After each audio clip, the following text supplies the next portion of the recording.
I was coming home the other night on the subway because a bitch is a real human of New York. Also, these cabs are redefining the word petty. And because I'm on swivel 99% of the time, I was snooping. I was snooping on people's phones, seeing what everyone was Googling, making sure we're not typing in weird shit on this shared commute. This, I'd say, late 30s, early 40s guy was writing out a literal bucket list right there on the subway. And I knew he was writing it and not crossing off because it had check mark boxes and they weren't checked. Plus, at the top, it said bucket list. That got me thinking, I don't have a bucket list. But now I do. A party bucket list. We'll start minor leagues, kind of basic. I want to organically stay up all night in Las Vegas, having a great time, obviously, preferably with a C-list celebrity or above. And it has to be organic. I cannot stress this enough. None of this, let's go to Vegas and stay up all night. It just has to happen. I want to end up in a Lamborghini in Miami with said Lamborghini owned by me or someone in my vacation group. No rentals. I'd like to deliver a baby safely because I'm the best option in the room. There's no doctors around. And this is an emergency. That baby's coming. Exciting. Okay, a dinner party that Britney Spears is at, and everyone is laughing like that real belly laughter all night. I want to have sex outside in Mykonos. Gotta add to the bucket list, swimming with dolphins, but then freeing the entire pod into the ocean afterwards. Some might say that that's selfish. I say that it's self-care. Of course, I want to swim with dolphins. Their skin looks smooth like a surfboard, but does it feel like wet, slippery plastic, or do they feel like short-haired, wet dogs? And I want to make eye contact for like a second longer than a human and a dolphin should. And then I free them, right after one Free Willy moment. I know, Free Willy was a whale, but last I checked, you can't swim with whales. I saw blackfish. And by the way, don't go to SeaWorld unless you plan on setting the bitches free. Let's see how much I can check off, shall we?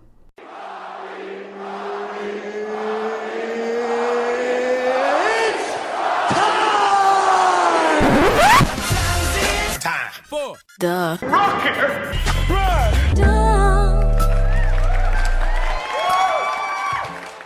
Welcome to the Rocky Rundown, where you get to learn a little bit about my week. Party God Squad, hello. Did you have a good week? I hope it was filled with ass, cash, and only the finest hash, baby.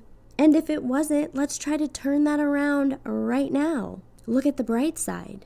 There's a good chance that you were not at Woodstock 99, and that is something to be thankful for. Actually, I'm struggling with that because I watched the 3-part documentary about Woodstock 99, and I don't know if I would or wouldn't want to be there. I have to talk about this, so I guess spoilers. Feel free to skip ahead if you don't want spoilers, but if you don't care because it's not a movie and it kind of already happened, then come on this ride with me. But I'm struggling with whether I would have wanted to be there. For the most part, no. But I'd be lying if I said that was a full no. Why was it awful, you might be wondering? It was awful because they were trying to replicate the peace, love, and community that Woodstock 69 had, but they went off recipe. They didn't follow the cookbook. They tried their own from scratch, and it was a disaster.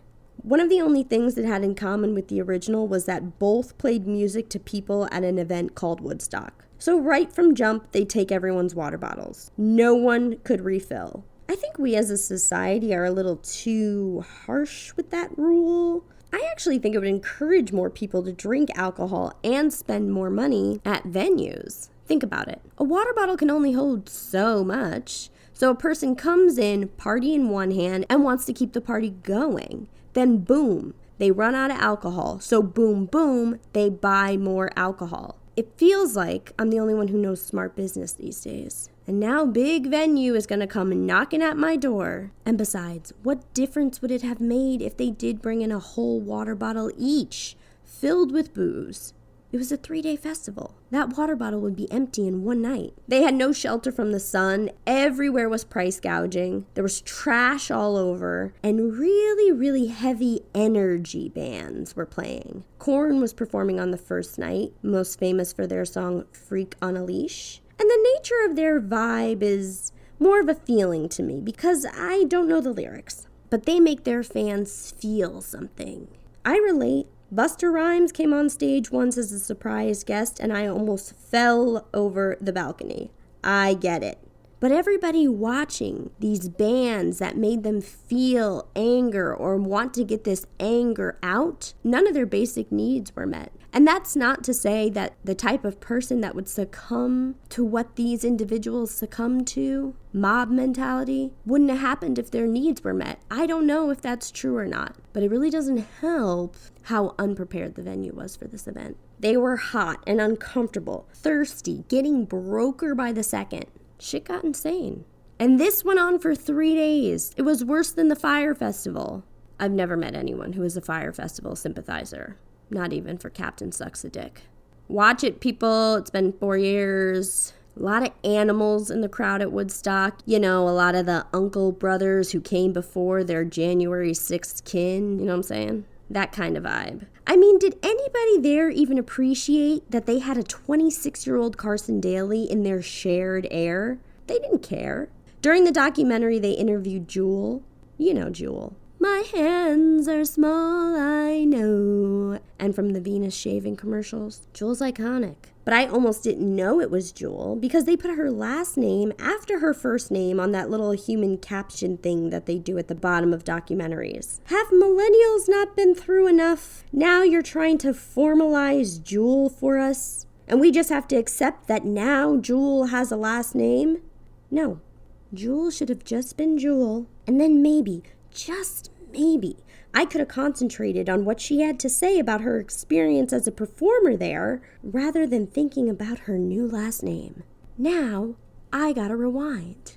The whole thing was absolute anarchy. By the end, fires were everywhere. They wrecked the vendors area. It was mob mentality at its finest, and there was no controlling them. Even the security guards weren't real security guards. I was trying to think if I ever hopped on the bandwagon of mob mentality. One time when I was 17 in a car with a friend and a bunch of his friends that I didn't know too well, we were in a station wagon for visuals, and they were all bashing mailboxes with a baseball bat. I didn't participate, but I was nervous to speak up about them participating. They were all really, really into it. It actually made me sad. Now every time I see a mailbox, I'm like, damn. I'm thinking about planting some in the future. I've never been to a festival before. You guys know I love music. I love concerts. The other day, I was listening to 2 really A-list celebrities do a cover of Wild Horses by the Rolling Stones, and it just wasn't better than the original. Even they should save some stuff for karaoke. If it is not completely different or better than the original, just, don't release it. But everybody loves a remake. I just saw a picture of the remake of the new Addams Family show on Netflix. There was no title, but it was just very obvious it was going to be a new Addams Family. And I thought, there should be a new Addams Family. But this time when they do it, it should all be from Wednesday's point of view. Only to find out that that's what this series is going to be. So technically, no, I didn't have the idea first, but I had the idea before I knew it was actually happening. Thus, collective consciousness is real. I went to a cabaret this week with my friend Colin, and when we were being taken to our table, the man who was seating us goes, "I love your vest." He walked away, and I said to Colin, "But I'm not wearing a vest." Colin, who was wearing a vest, said, "I think he was talking to me." The audacity of this ice cream shop near me that just opened. They named themselves Marvel, a blatant ripoff of Carvel. Someone pointed out to me that maybe it's pronounced Marvel, like marvelous. Maybe. How about people who say, whatever it's called, after you tell them what it's called? What I just said is what it's called.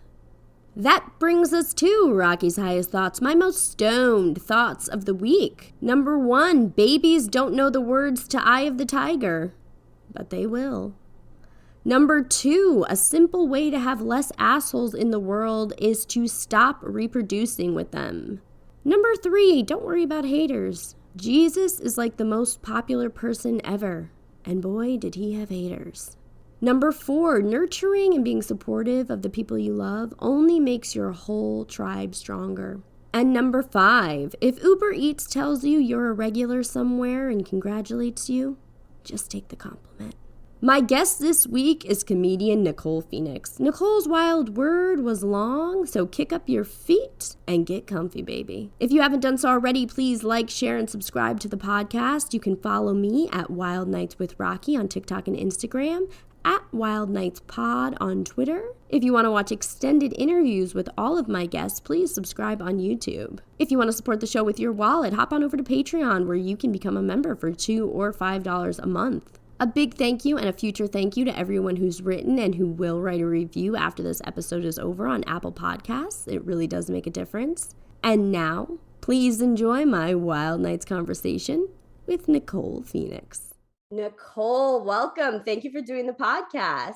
Thanks for having me. This is really exciting. I haven't done a podcast in a minute. I'm happy that you're excited because I'm excited to have you on. How are you feeling? We're winding up the end of summer. You're in Philly right now. I'm in New York. It's been hot. Yeah. Yes. I feel like it was almost 100 degrees for all of the month of July, maybe. Mm-hmm. I don't know if that's correct. I'm not a meteorologist or anything, but I'm going to say on record, and you can quote me on this, all my weather nerds out there, the world is definitely burning up. Like, oh, yes. And that's just a science. It's just been hot as hell. So I've been in the house mainly. Mm-hmm. I was talking big shit at the beginning of the summer. I was going to do all the things because I was double vaxxed and like the world was open. And then I swiftly took my ass back in the house. So yeah, like, let's get that AC on. It's a wrap with the outside. On. Let's figure out what's going on with monkeypox. Why is polio back in the picture? Like, what? Polio here? No one invited. Why is polio? No one invited polio. Like, I'm gonna stay in the house. Better yet, I'm staying in my fucking room. Like, I'm not even. No interaction. To the kitchen. No interactions. It's so funny you say that you've been staying in. So I usually am a person. I get to the beach probably like once a week every summer, and this summer I've only been twice, because of the heat and just, everything. And so I went about a month ago, and I have this solar charging kind of Bluetooth speaker. Oh, you do this for real? It was a gift, but the speaker is great. And I put the speaker out, and I had a conversation with a couple of people a few days before we going to the beach. And I was like, damn, the world's going to get so hot that stuff is just going to start melting. Now, this Bluetooth player is meant specifically to be charged by the sun. Solar. And the shit melted. Yeah, it melted. So I guess in a lot of ways, it's a good thing that our summer isn't super long. Long is Nicole's wild word. So Nicole, take us into your wild night story. Long. Sure. So full disclosure, I'm a very boring person. I don't do a lot. My whole opening segue was about me staying in the house all summer. You're like, I'm getting wild in my bedroom, running out of batteries. Sure. Yeah, I'm just not sure how I got on the email list. Blessed to be here. But I'm like, who referred me? Because I'm not a wild person. And I even saw, just a little spoiler, Erica's clip from her story. And I was like, I can compete with that. I cannot. It's no competition. Can I tell you the truth of why I asked you to be on the show? Tell me. I asked you to be on the show. So you showed up in my algorithm. And I asked you to be on the show because I started checking out your comedy, because I primarily interview stand-ups. And I was like, so let me check out her clips, like see what's up. I asked you to be on the show because of your joke about the toilet paper. Lit. Taking the toilet paper out of the club, because I will tell you this. When I used to, before the pandemic, or before the quarantine, I should say, I used to always have like a very big bag. I was a waitress. And so I would always have to leave work and then go out after. So I always had a big bag. I even have a backpack that I travel with, and that reminds me of my social class. Another reference to one of your jokes. And so when I would go to restaurants and stuff, I would be like, this restaurant charged us fucking $18 for some nachos. I'm Get it taking back. this toilet paper. And I'm like a klepto whenever I see wrapped toilet paper. So I happened to be listening to your stand up while I was staying out of town at a hotel where I had Beautiful. already packed the toilet paper in my bag. So, Love it. Nicole, that is why I asked you to be on the show. I felt like you are a kindred spirit to me, and I was drawn to the fact that we both steal toilet paper. You can't steal free stuff. You Number can't one. steal free stuff. And So that's we what both I say to take. managers all the time. That's what I tell I managers was drawn to the all fact that the we both time. take toilet paper from Yes. venues and that I also When travel with a backpack. and do. And that's the sign of a real bad bitch. If you always, and this is for anyone listening, if you're having a wild night and you're looking at a group of young ladies, go for the girl that has a bag the size of a 2-year-old. That bitch got everything. She has everything. She has weed. She brought liquor into the club. Okay, she's probably got some cups in there. She's got a tampon, Plan B. Like she's so prepared. Yeah. And that's the type of wife you want. I'm just giving you life. Thank you, fellas, if you're listening. She's wifey material. She's a hot mess, but she's ready for anything. That's me. Now, ladies, if you're listening and you do need a tampon, I can assure you I'll have one, but I don't know how long that bitch has been in the bag. Is if it's the old school paper ones, the paper's a little ripped on the ends. Like It it's a always little is. It sus. always is. I can't wear the plastic ones, so I have to order the paper ones from Amazon. Okay.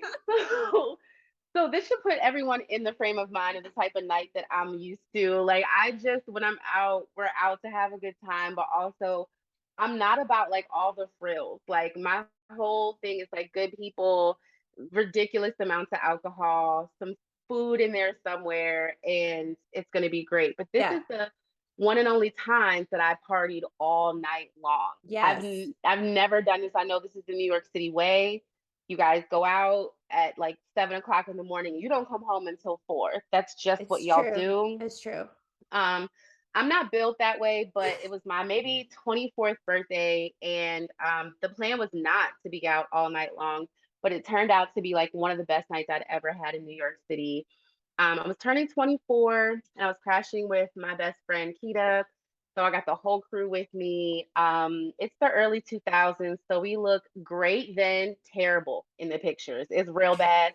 I wore a yellow wool poncho out Okay. for my birthday. That's When is your birthday? it's in October. Okay, so it was sexiest seasonal. it was the sexiest outerwear that I could think of. Like it was just like there was no real sleeves. You know what I Mm-hmm. mean? Oh, I And it know was the just like one. you know exactly what I'm Mm-hmm. talking about. I just got rid of it. R.I.P. R.I.P. To that poncho. But um so my homegirl Kita, she's the only one who lives in New York City. All of us have come in from out of town. She decides to host us. She's gonna take us out for the night. Mm-hmm. And we start off at a terrible bar, like really bad bar, even by like 24-year-old standards. It was just like way too many sweaty white dudes. And it Yeah. was just like, You have to cover your drink, and it's like a lot of Dave Matthews. I get it. yeah. And I would like throw like unintentional elbows in guys' ribs, just like, Yeah. just for space, just for Yeah. Yeah. space. Yeah. Yeah. Um, Unintentional, of course. Of course. They and deserve it. my homegirl Kita is really good for falling asleep anywhere. Like she can fall asleep literally anywhere. So maybe into our second drink, I look over. She also found a couch, and we're in a club. Like it's no not even standing room. This bitch found a couch, Yeah. and she's got a pea coat on. She still has her coat on. She never took it off. Like Hands in she's her pocket. like bundled in her collar up, just like in her own world. There's like a drunk white dude, his beer is spilling all over her, and she's No. chilling, like knocked out, dead to the world. Yeah. And so we're like, hey girl, hi, baby, hi. She didn't even drink. She's just tired. Like New Yeah. York is just beating her ass. Yeah. She's trying to pay for her little fucking studio apartment and host her friends. Like we're 24. I'm probably gonna say this a million more times. Yeah. So she's just like, hey guys, like she's and she's not even panicked or alarmed at the fact that Mm-hmm. she is in a nightclub. Like it is full party mode, and sis just kind of wakes up like she just took a little 15 at home. Like she just like, hey Yeah. guys, what's up? And we're like, it's my birthday. We're taking shots. Like, what are you doing? And she's just like, yeah, no. And we're like, what do you mean? She's like, I think home actually. And so good on her for exercising boundaries Yeah. at that age. Like that wasn't even a thing. It was like Yeah. you just stay out until your pride like couldn't take it anymore, and then you finally bowed out, or Well, alcohol took you down. exactly. I was gonna say Right. at that time, because I'm going to make an assumption that maybe we were probably roughly 24 around the same time. Maybe. And we could talk about that off air, but Like, bitch, I don't know. You tell me. you tell me. No. I'm 34, and so I was Yeah, we're the 24. same age. Yeah, so I was 24 10 years ago, and I will say that to exercise that boundary that she put up, like you said, Unheard of. it was unheard of. That would have been a 2-week fight. She left on Right. my birthday, blah blah blah. That could have been Right. with the wrong group. You know what I mean? So good for Right. her. And good on me. Since it's my birthday, I'll take Yeah. some of that too. Like, good Yeah. for me. Yeah. For just being like, fuck it. We lost one, but we not down for the count. Mhm. We will press on. So she went away. I guess she got on the train, and we went on to the next place. The next place was a club called Recess. I remember this specifically because Drake was known to have gone there one time. And so Ooh. I'm a celebrity by association, Yeah. because we have both been to the same nightclub. Another And reason why I asked you on. yes, obviously, because I'm best Obviously. friends with Drake. Hello. Hello. That's I told Rocket, don't lead with best friends with Drake. Like, we'll drop that later. We'll drop it Bury the later. lead. Bury the lead. Bury the lead. That's it. So we kick it at Recess for a while, and like I just feel like I don't know, and maybe you can answer this, but like I don't see dudes, I don't see anyone approaching anyone dating wise in public anymore. It's all very like platonic and on your phone. Yeah. Everybody's just trying to like scurry to where they're going. Even when you're out, I don't see dudes like hitting on people anymore, which is the best, I guess. But it was just a different time. So Yes. like when you were out, everything was fair game.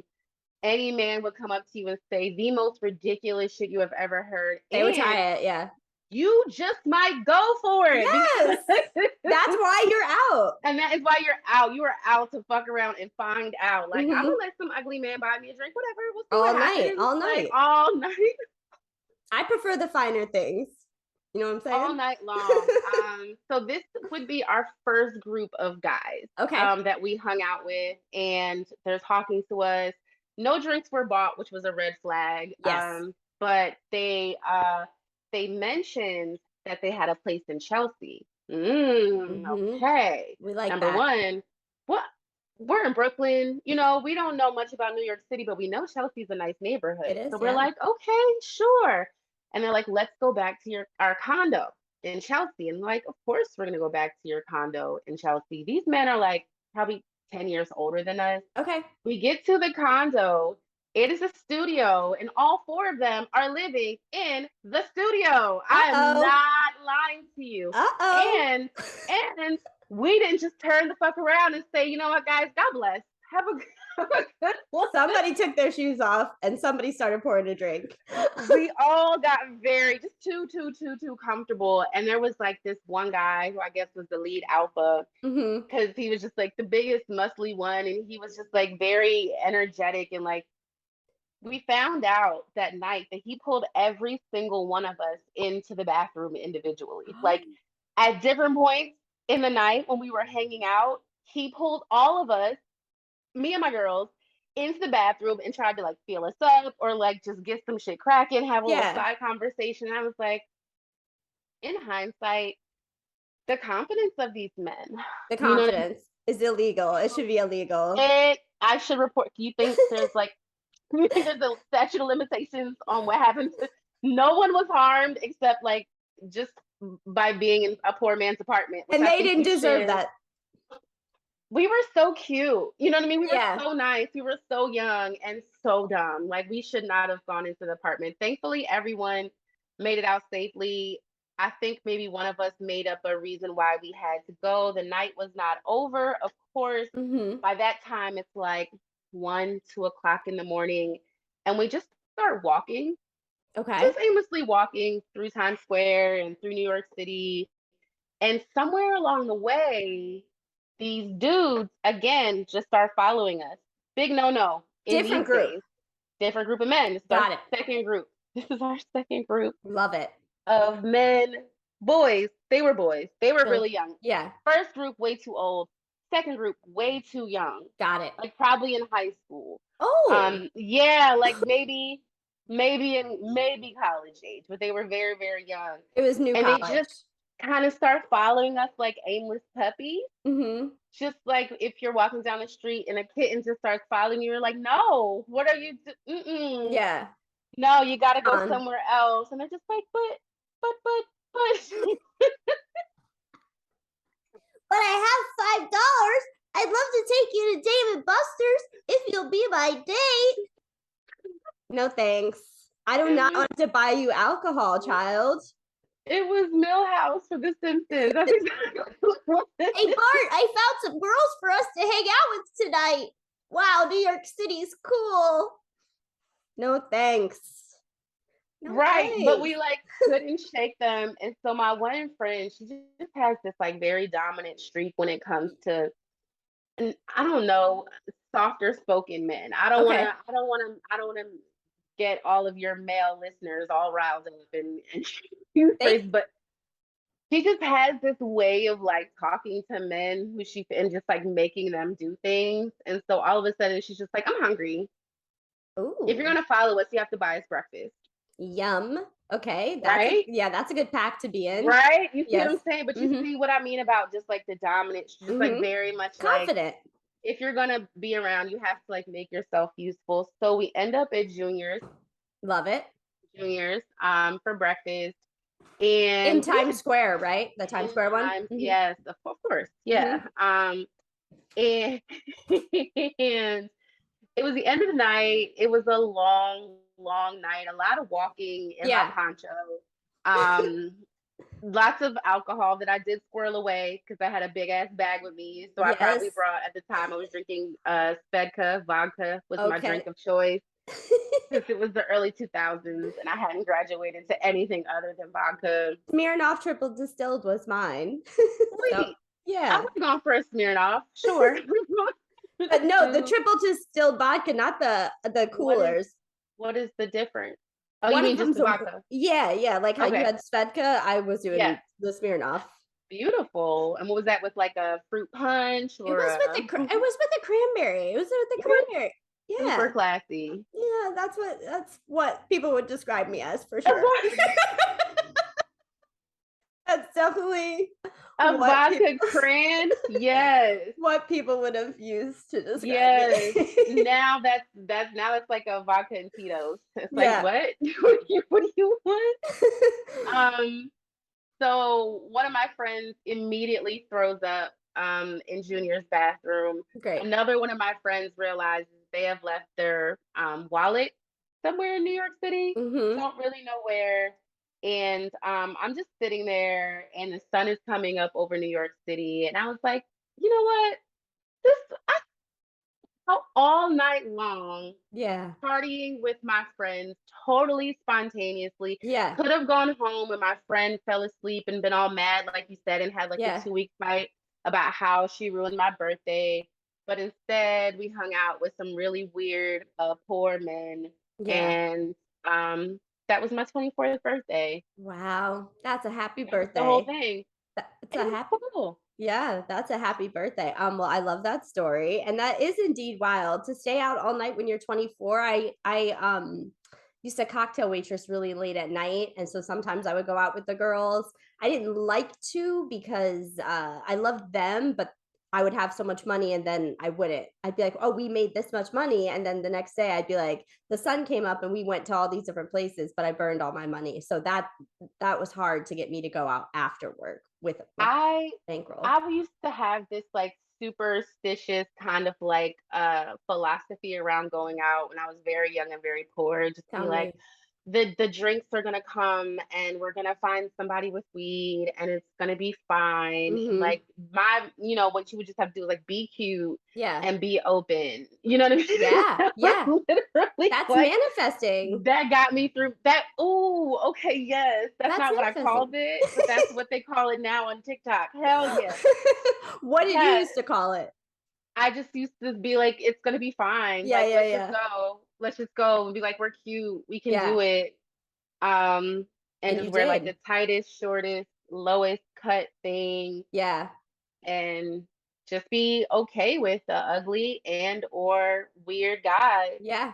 Want a little bit of your time. Want a little bit of your time, want to test out their It was a jokes. different it was a different era. Yeah.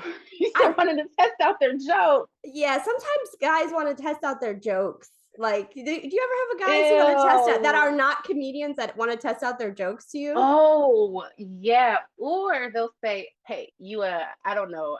You might want to use this. You might want to use this in your set. I don't know. It's dumb." That's the And they worst. give the big build up to it. And it's just like, Uh-huh. uh-huh. It's It was like, just no, like, uh-huh. no, that's not okay. I had a guy, he was very cute. I will give him this. He was cute. He had a little bit of money.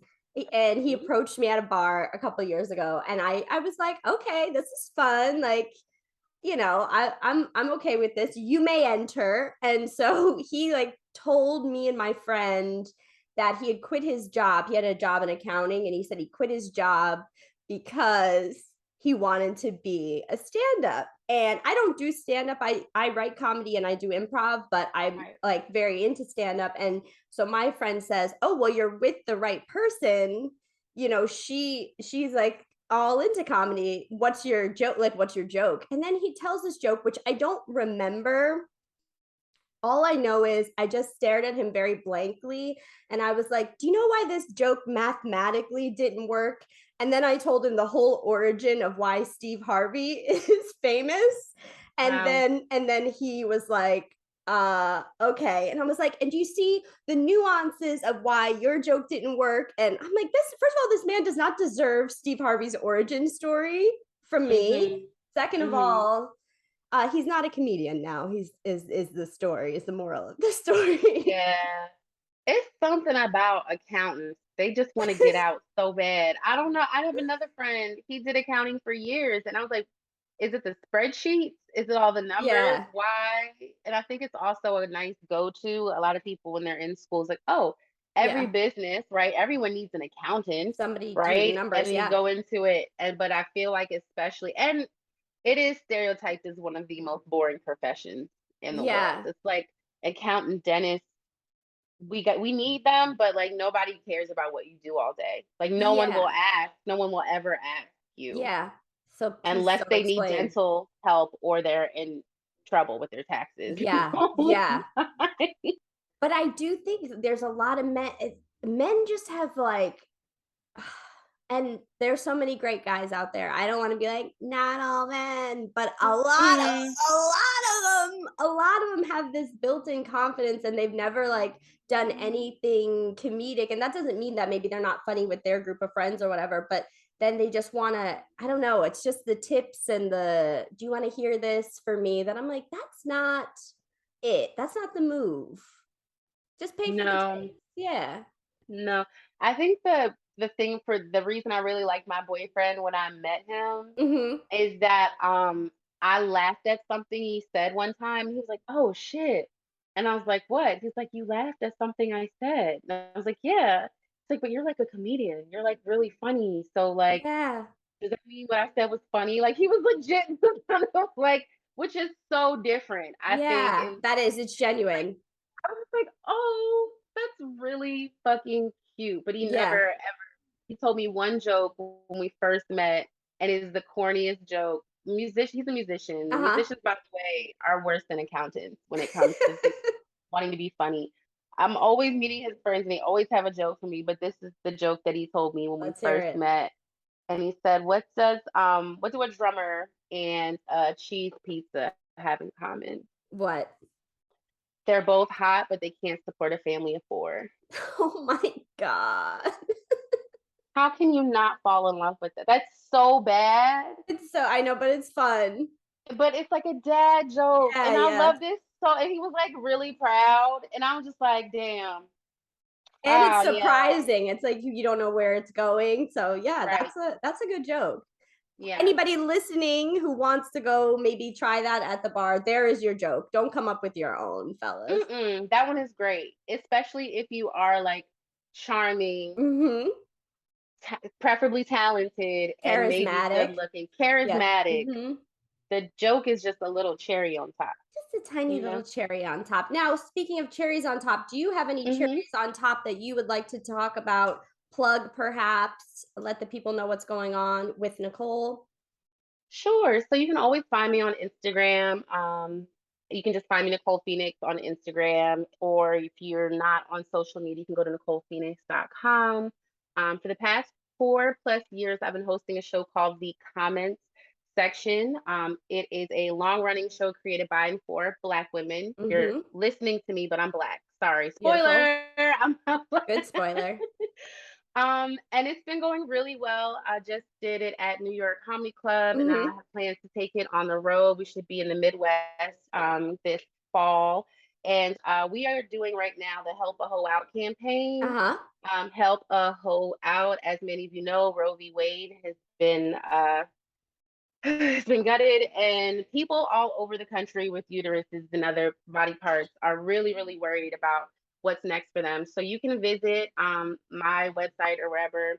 You can actually donate up to $20, and that will buy someone emergency contraception. And That's there's amazing. also the PA abortion fund. You can donate to them right from my website. So it's the Help a Hoe Out campaign. We love it. Help a Spend a little hoe bit of out. money, help a hoe out. The comment section for and by Black women. That's me all day. Uh, those are my only plugs. Yeah. That's an amazing plug. And I just want to say any guy who has been how do I phrase this? Any guy who has hit it raw because the Hmm. condom wasn't feeling good or the condom wasn't working for him in the past, let's say in the past 3 years, you need to help a hoe out right now. You need to open that wallet and help a hoe out Let's say because ever in life. Let's say ever in life. ever in life, ever, If yes, let's you change it. If you've ever hit it raw with somebody you shouldn't have been hitting it raw with, or should, who or should knows? have, What or I'm should saying, but have. I'm pushing it even further. Okay. Yeah. I'm saying that if you have ever been blessed with the best, a completely unfettered vagine, you know what I mean? Mm-hmm. You just Mm-hmm. got to go up in there and go crazy. Go crazy. If you've ever had that experience, someone was nice enough to let you do that. Yeah, Throw $20. Throw $20, forty you dollars got it. to a hoe in need. You Because know, yes, because I'll tell you this much: if you throw $20, Plan B is $40. So you're actually making an investment in your future, and that is good accounting. that's just good math. That's good math. That's good math. That's good accounting. Nicole, I have to say, Yeah. this has been such a pleasure. This has been such a joy. I really want to thank you for sharing your story, sharing your time. Everyone should donate to help a hoe out. And I hope that you make your way to New York City soon. I missed you at New York Comedy Club, but next time you're in New York City, I would love to see you live. Are you coming down for the New York Comedy Festival? I will. I'm not on it, but I'll come to hang. And I'm always in New York. I'm always in Brooklyn. So Beautiful. we'll meet in real life one day. And I look forward to that. And I hope I get to see you in a show soon. And I know that if I'm out with you, I'm just gonna have to hit the bathroom first, is the deal. There won't be any toilet paper there. There will not be any toilet paper. No All toilet right, paper. Nicole, thank you so much for doing the show. We'll talk soon. All right. Thanks. Bye, guys. Bye.